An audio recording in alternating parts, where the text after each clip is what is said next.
जैन साथियों, आज हम उत्तर प्रदेश की सीरीज में कुछ महत्वपूर्ण प्रश्न बताएंगे जो आगामी परीक्षाओं के लिए बहुत महत्वपूर्ण है। ठीक है साथियों। दोस्तों, आप सुबह मॉर्निंग में अपना टारगेट फिक्स करिए कि आज हमें इतना पढ़ना है और सारा दिन उस पर फोकस करिए। ऐसा अगर आप नियमित करते हैं प्रतिदिन, तो आपकी तैयारी दोस्तों बहुत अच्छी हो जाएगी।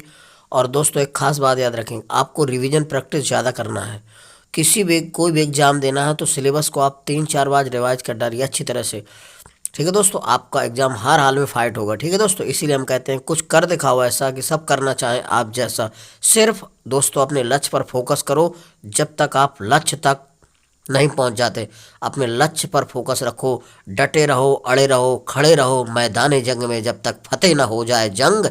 ठीक है साथियों, देखिए अब पहला क्वेश्चन कह रहा है, निम्न जनपदों में कौन सर्वाधिक वनाच्छादित है? यानी कि सर्वाधिक वन कहाँ पाए जाते हैं? तो दोस्तों ध्यान रखना, उत्तर प्रदेश के सोनभद्र में सबसे अधिक वन पाए जाते हैं। तो सर्वाधिक वनाच्छादित कौन है? सोनभद्र। ध्यान रखना, सोनभद्र जिला है, ठीक है, यूपी का। अगला है, सुरहाताल पक्षी विहार अवस्थित है। यानी कि सुरहाताल पक्षी विहार कहाँ पर है दोस्तों? तो सुरहाताल पक्षी विहार कहाँ? बलिया में। ठीक है, कहाँ स्थित है? बलिया में। अक्सर पूछा जाता है दोस्तों। तो सुरहाताल पक्षी विहार स्थित है कहाँ? बलिया में। अगला है, निम्नलिखित में से कौन सुमेलित नहीं है? दोस्तों ये देखना है इनमें से कौन सही नहीं है। तो कोयला सोनभद्र में पाया जाता है, सही है। कोयला जो है सोनभद्र में पाया जाता है।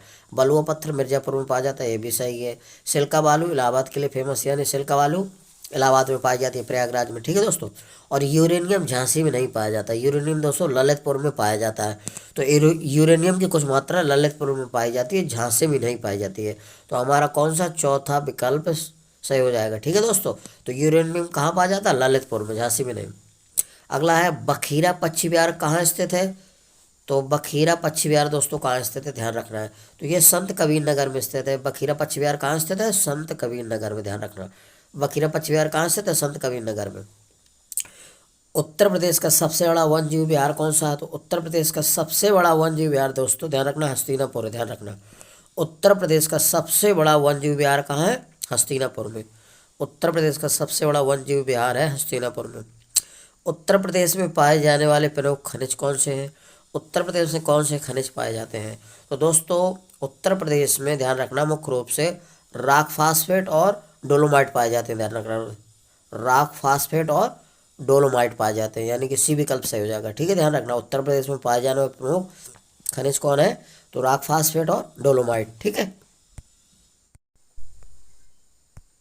अगला है, गंगा नदी के निम्न में से किस भाग को राष्ट्रीय जलमार्ग घोषित किया गया है?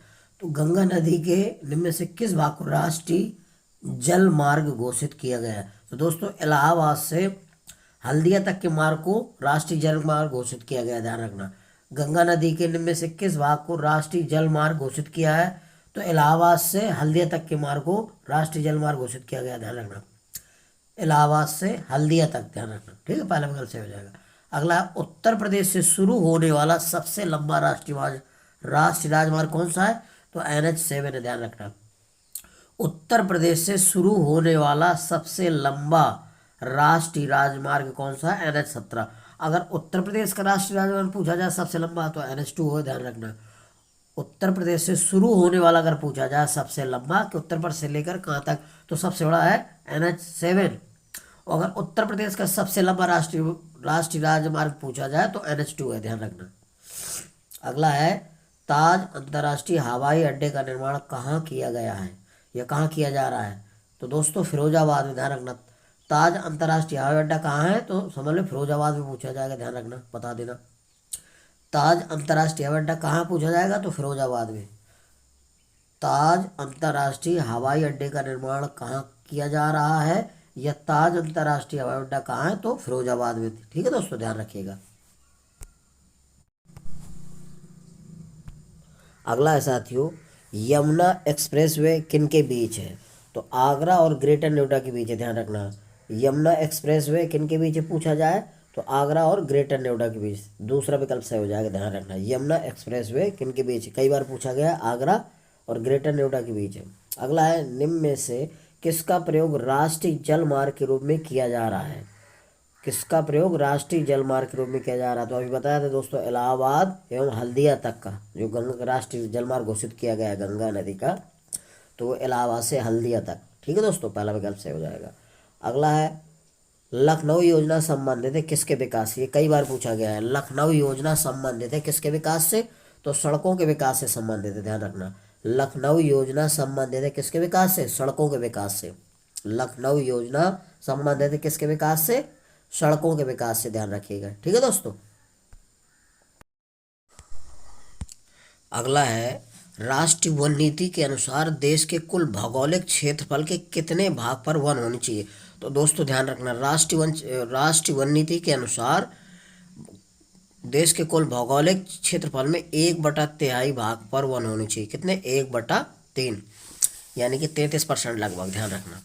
तो राष्ट्रीय वन नीति के अनुसार देश के कुल भौगोलिक क्षेत्रफल के कितने भाग पर वन होनी चाहिए? तो 33.3% लगभग, ध्यान रखना।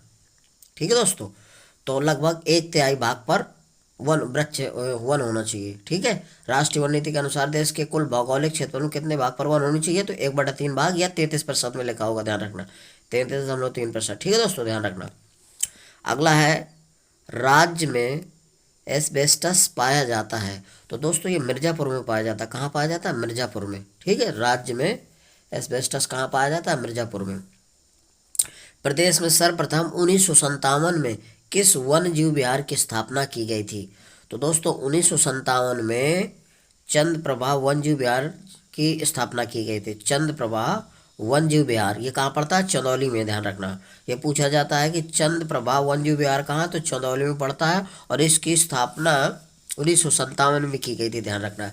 प्रदेश में सर्वप्रथम 1957 में किस वन जीव विहार की स्थापना की गई थी? तो चंद्रप्रभा वन जीव विहार, और ये कहाँ? चंदौली में पड़ता है, ध्यान रखना। अगला है दोस्तों, राज्य में एक बब्बर शेर सफारी स्थापित किया जा रहा है। तो दोस्तों कहाँ किया जा रहा है? तो बब्बर शेर सफारी कहाँ है? इटावा में, ध्यान रखना। मुलायम सिंह का जहाँ इलाका है, अखिलेश जी का है, वहीं स्थापित किया जा रहा है, उन्हीं के देन है ये।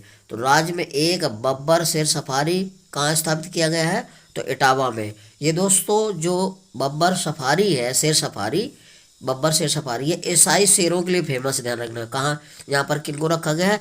ईसाई जो शेर हैं उनको रखा गया, ध्यान रखना। ये अक्सर पूछा जा सकता है कि बब्बर शेर सफारी कहाँ है? तो इटावा में, और ये ईसाई शेरों के लिए फेमस है, ध्यान रखिएगा। ठीक है दोस्तों।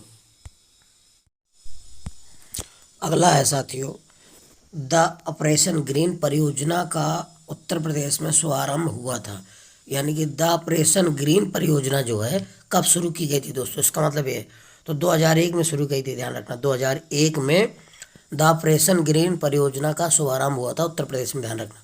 पूछा जाता है कि उत्तर प्रदेश में द ऑपरेशन ग्रीन परियोजना कब शुरू की गई थी? तो 2001 में। ठीक है, ध्यान रखना।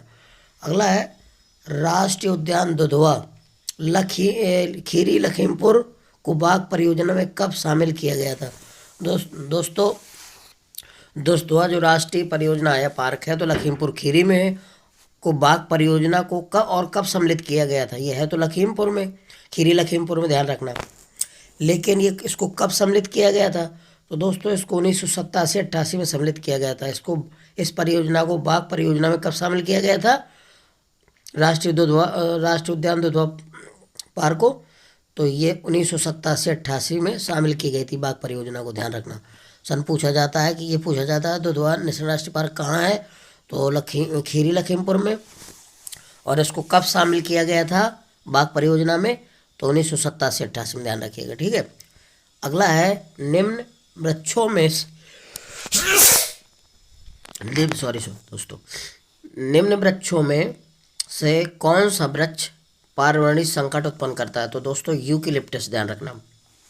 यूकेलिप्टस को आतंकवाद का माना जाता है, आतंकवाद भी कहा जाता है, आतंकवाद वृक्ष माना जाता है, इसको ध्यान रखना। कौन सा वृक्ष जो है पर्यावरणीय संकट उत्पन्न करता है? तो यूकेलिप्टस। तो यूकेलिप्टस को आतंकवाद बोला जाता है वृक्षों का। तो यूकेलिप्टस जो है पर्यावरणीय संकट उत्पन्न करता है, डी विकल्प सही हो जाएगा। ठीक है दोस्तों। अगला है प्रदेश में नवाबगंज पक्षी विहार की स्थापना कहाँ है, कहाँ की गई है? तो उन्नाव में, ध्यान रखना। नवाबगंज पक्षी विहार कहाँ है?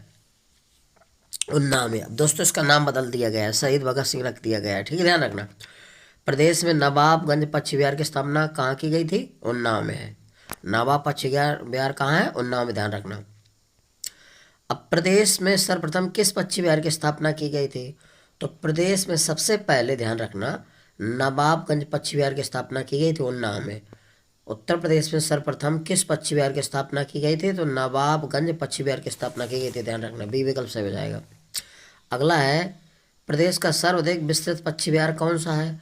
तो प्रदेश का सर्वाधिक विस्तृत पक्षी विहार है दोस्तों लाख बहोसी पक्षी विहार। दोस्तों इसमें दो विकल्प छपा नहीं है, लाख बहोसी। ध्यान रखना कौन सा है? लाख बहोसी पक्षी विहार। ध्यान रखना कौन सा है? लाख बहोसी पक्षी विहार सबसे विस्तृत है। ध्यान रखना, ठीक है। तो प्रदेश का सर्वाधिक विस्तृत पक्षी विहार कौन सा? लाख बहोसी पक्षी विहार। ठीक है दोस्तों, ध्यान रखिएगा। अगला है सुविख्यात चित्र सत्यम शिवम सुंदरम की रचना किसने की है? सत्यम शिवम सुंदरम की रचना किसने की है? तो शिवनंदन नौटियाल ने। किसने की है? चित्र सत्यम शिवम सुंदरम की रचना किसने की है? शिवनंदन नौटियाल ने। ध्यान रखना, हिंदू मुस्लिम एकता का प्रतीक 16 कुल उत्सव आयोजित किया जाता है। हिंदू मुस्लिम एकता का प्रतीक 16 कुल उत्सव आयोजित किया कहाँ किया जाता है दोस्तों? आगरा में। बहुत मस्त है ये। हिंदू मुस्लिम एकता का प्रतीक 16 कुल उत्सव आयोजित किया जाता है कहाँ? तो आगरा में। ध्यान रखना, ताज उत्सव और 16 कुल उत्सव ये हमेशा आगरा में मनाया जाता है। ध्यान रखना। अगला है निम्नलिखित में से किसने लखनऊ के सांस्कृतिक क्रियाकलापों में योगदान नहीं दिया? दोस्तों बिद्यादीन ने दिया है, उस्ताद दूल्हे खां ने किया है, इलियास खां ने किया, लेकिन मेधी ने नहीं किया। ध्यान रखना, तो सांस्कृतिक क्रियाकलापों में योगदान नहीं दिया किसने? मेधी ने नहीं दिया। चित्रकला की मुगल शैली का आरंभ किया था तो हुमायूं ने किया था। ध्यान रखना, चित्रकला की मुगल शैली का आरंभ किसने किया था? हुमायूं ने किया था। ध्यान रखना, चित्रकला की मुगल शैली का आरंभ किसने किया था? हुमायूं ने। बी विकल्प सही हो जाएगा। ठीक है दोस्तों, यदि मेरा वीडियो आपको अच्छा लग रहा है तो मेरे वीडियो को लाइक और सब्सक्राइब अवश्य करिए। जय हिंद साथी।